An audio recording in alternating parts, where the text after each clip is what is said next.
and you get to be in the video too. Hi everybody. So today I would like to talk about a super fun thing called anxiety. And how it kind of sucks a lot. For those of you who don't have anxiety, don't worry. Those of us who do also wish we weren't freaking out about or doing what we're currently doing either. It's just kind of one of those things that you can't stop.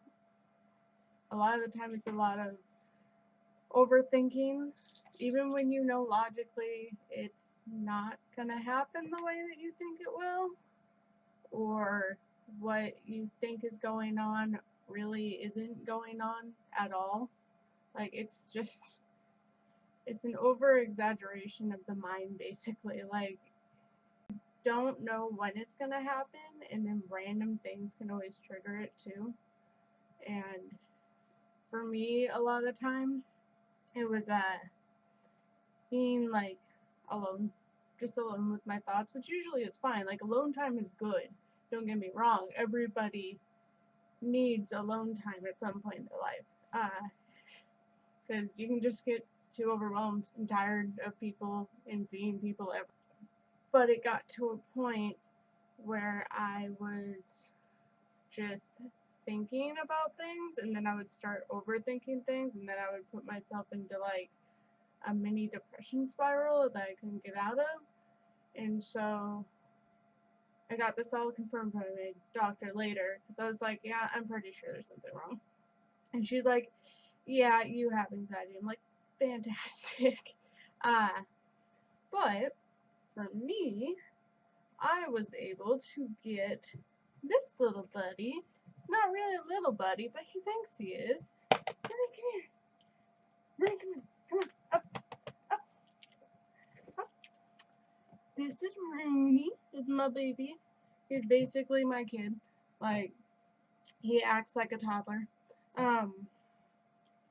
But he's around because it means I can take care of something instead of sitting there by myself, being quiet, not knowing what to do, and therefore just letting my mind wander and overthink things. Run up, run up, run all the way up. Okay, and I'm gonna let him all the way up because he does occasionally think he's a lapdog. Okay, so this is my not so small lapdog puppy. He's like 3. But yeah, a lot of the times, it'll be nice to have him around. Because if I ever get super sad or like teary-eyed or anything, he comes up and he starts loving on me and making sure I'm okay. Which for anybody with anxiety, I would definitely suggest getting an animal if you can, because it helps.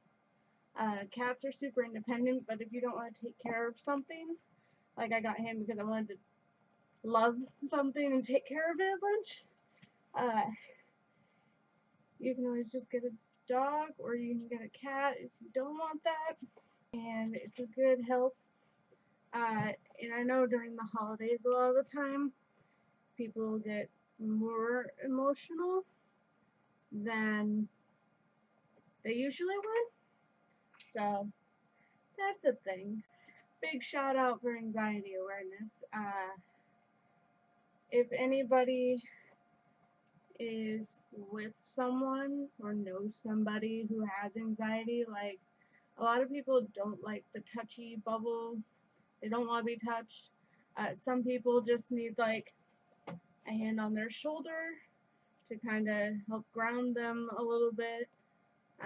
Just a minute to sit there and breathe, especially if you're having a like anxiety attack. Any amount of reassuring, not like it'll be fine, get over it, but like it'll be okay.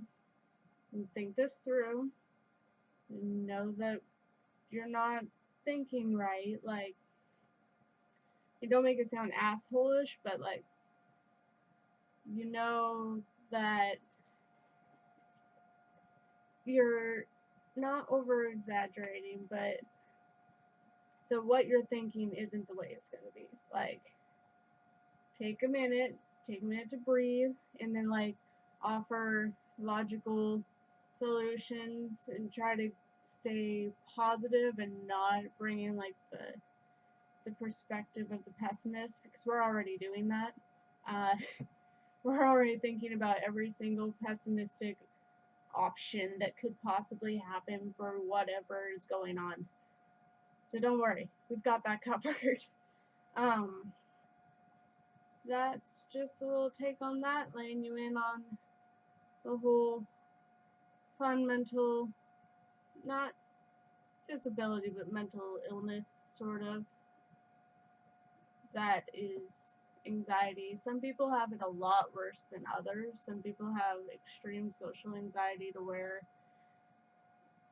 they either can't go out of their house and they have to do everything online, like order their food, everything else, or there's lesser where they work regular jobs like me, where I work regular jobs. I'll talk to people, but every once in a while I'll just go off and be super quiet and like twitchy and thinking about things until I can switch my mind off of whatever I'm currently thinking about, if I can. People, because you never know if they have that.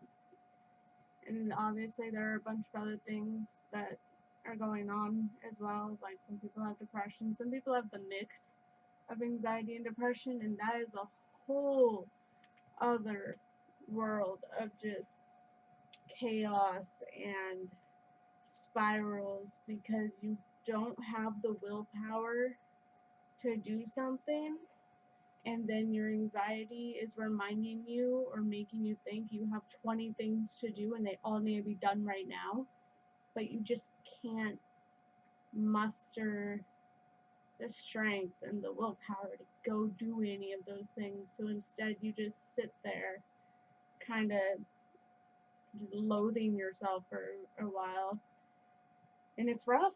Like, it sucks. It's probably one of the worst things that can happen, and just feel useless and empty. And a lot of people go through this. Like, if you know anybody, just try to attempt to be there for them. Reassure them that they're not bothering you, because I know from my own personal perspective, like, I have a bunch of friends and a lot of them are like, yeah, just come to me. I'm like, yeah, but I feel like I'm pestering you and you don't want to talk to me anymore about it, so I don't, which I have my boyfriend, and it took him a while to get used to it, because I'm like, I want to talk to you, but at the same time, I would rather just, like, bottle everything up, because that's easier, but then later, that just leads to a breakdown to where I'm like, everything's horrible, but, yeah, he's been there through a few things, and, like, kind of helped me relax, and ground me a little bit, remind me that things are fine, whatever's going on, we can get through it, it's not the end of the world, which, even if you're told it's not the end of the world, you still think it's the end of the world, and it's, most of the time, like 90% of the time, it's really not, and we just kind of have to remind ourselves that it will, in the end, be okay. I know, yes it will. It'll always end up being okay. Just remember you have friends, and family, and sometimes little loved ones like this baby. Oh, yeah. If you have any issues with that, like, there are always community groups that you can talk to, or hotlines I've seen. I haven't used any, I haven't had to, but there are always those two, and you can call and talk to somebody who's probably talked to a lot of people that have had a bunch of different experiences of what they were going through, and they can always help you too. It's an important topic to me since I live it every day, so I figured I'd share that, and then share some help with people. And if you ever need help, you can attempt to reach out to me, and I'll try to get back to you and be like, yeah, this happens, but XYZ, like, Remember to breathe. Yeah. Alright, everyone. I think somebody wants to play fetch. You want to play fetch?